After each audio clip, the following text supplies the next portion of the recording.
संसार का सबसे अधिक दिव्य क्षण था वो, जब प्रभु कामेश्वर और देवी मोहिनी के अंश संसार में उनकी संतान के रूप में साकार हुए।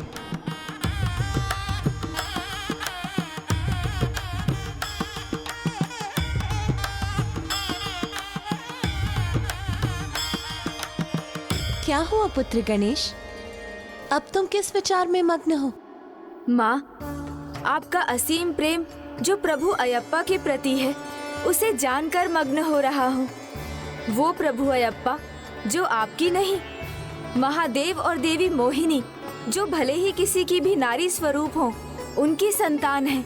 जगत कल्याण में निजी स्वार्थ का कोई स्थान नहीं होता, किंतु ये परिस्थिति भिन्न से भी भिन्न है, क्योंकि मेरी और नारायण की उत्पत्ति एक ही स्रोत से हुई है, एवं जिस दिव्य पुंज से हमारी उत्पत्ति हुई है, नारायण उसके पुरुष स्वरूप है और मैं उसकी नारी स्वरूप हूँ। तो फिर राजा ने क्या किया माँ?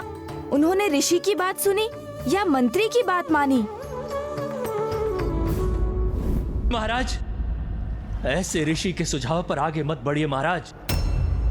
ये शिशु मायावी भी हो सकता है, किंतु ये शिशु ईश्वर का स्वरूप भी हो सकता है। वैसे भी अबोध बालक ईश्वर के स्वरूप ही होते हैं।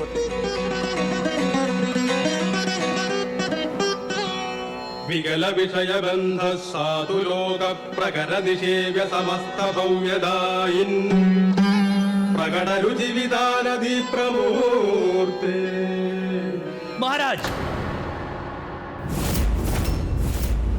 महाराज, ये कहीं हमारी मूर्खता न प्रमाणित हो जाए। ये तुम्हारी बुद्धिमानी भी तो प्रमाणित हो सकती है। राजन, आपका अंतर्मन भक्ति भाव से ओतप्रोत है और इसका मुझे आभास हो रहा है। ये शिशु आपकी भक्ति का ही प्रसाद है, क्योंकि ईश्वर ने एक सच्चे भक्त को इसका पालनहार समझकर आशीर्वाद के रूप में भेजा है। इस शिशु को अपनी गोद में उठाकर अपनाइए इसे और इसके पालनकर्ता बनिए।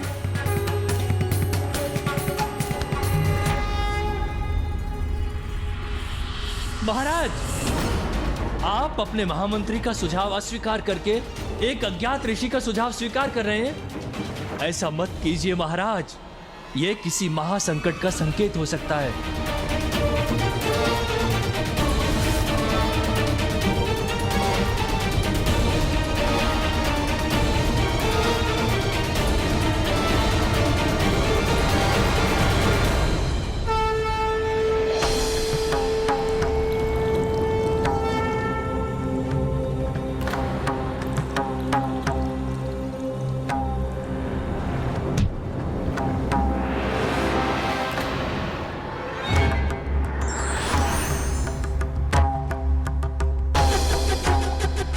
महाराज, मैंने आपको पहले ही सावधान किया था कि ये एक माया जाल है।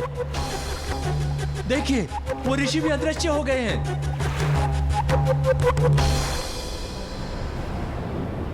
अभी भी समय है महाराज, उस शिशु को वहीं छोड़ दीजिए और आप बाहर आ जाइए। यदि ये बालक महाराज के साथ राजमहल आ गया तो मेरे राजा बनने के मार्ग का अवरोध सिद्ध होगा।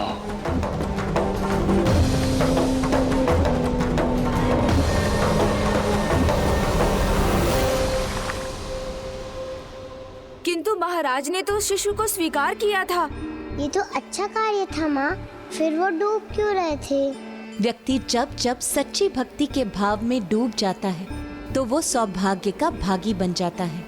उसका विवेक उचित समय पर उचित कार्य कर जाता है और वही राजा राजशेखर के साथ भी हुआ। वो अपने महामंत्री की बात ना मानकर स्वयं अपनी ही रक्षा कर रहे थे। महाराज, छोड़ दीजिए उस शिशु को वहीं और आप बाहर आ जाइए इस जलाशय से। ये अवश्य संकट का संकेत है महाराज, आप बाहर आइए।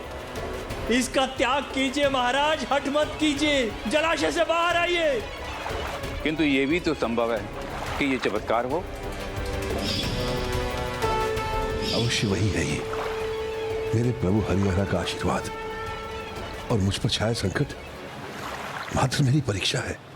ओम हरि हरेश्वराय नमः। भक्ति का एक ऐसा दंड दिया है प्रभु राजा राजशेखर को।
इसके तो प्राण पखेरु उड़ जाने चाहिए थे। इसका जीवन बचना संभव कैसे हुआ? कैसे?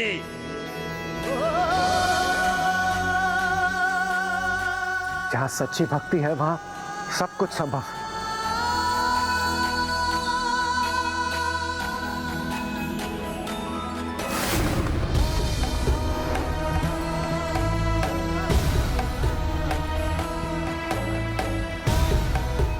विश्वास नहीं होता, ये जल में डूबकर भी सुरक्षित निकल आया।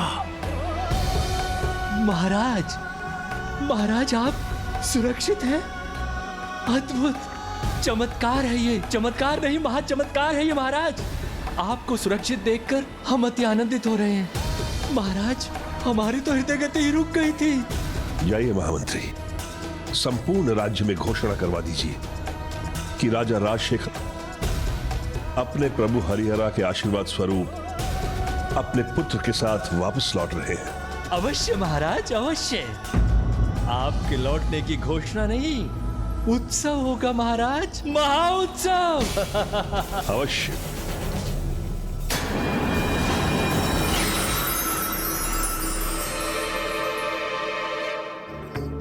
मेरे पुत्र, आशा है मेरी पत्नी तुम्हारी मां भी तुम्हें उतने ही स्नेह से स्वीकार करेंगी जैसे मैंने किया है।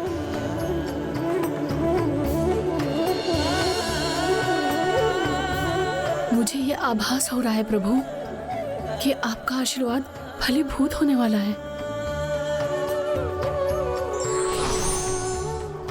जिस प्रकार बेल के पत्ते को 3 पत्तियां मिलकर संपूर्णता प्रदान करती हैं, उसी प्रकार कोई तीसरा आकर हमें भी पूर्णता प्रदान करने वाला है।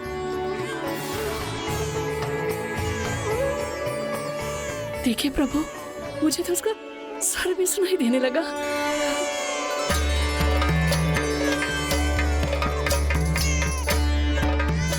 मेरा पुत्र मेरे सामने नहीं, किंतु मुझे ऐसा क्यों लग रहा है कि जैसे आप हमारी मनोकामना पूर्ण कर चुके प्रभु।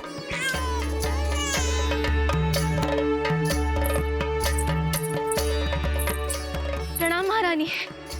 महारानी बाहर महाराज वो हरिहरा, हरिहरा।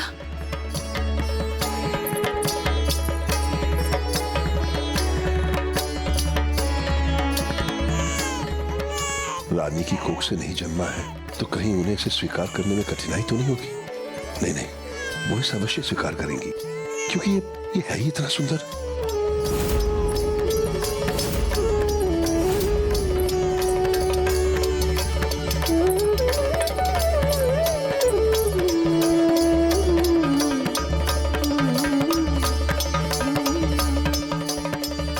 प्रभु हरिहरा ने हमें आशीष दे दिया है।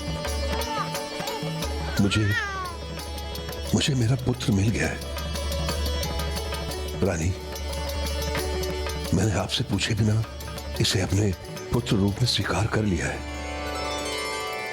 मुझे आशा है कि आप भी हमारा पुत्र,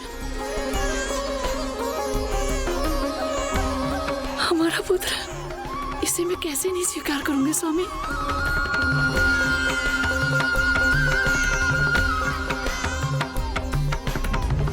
जैसे कोई भी शिशु अपनी माँ के आंचल के छांव में स्वयं को सुरक्षित और आनंदित अनुभव करता है, उसी प्रकार इस नन्हे शिशु ने रानी के आंचल में अपार सुख अनुभव करते हुए रोना बंद कर दिया, किंतु उसके रुदन का स्वर किसी अन्य को विचलित कर रहा था, और वो कोई और नहीं, राक्षसी महिषी थी।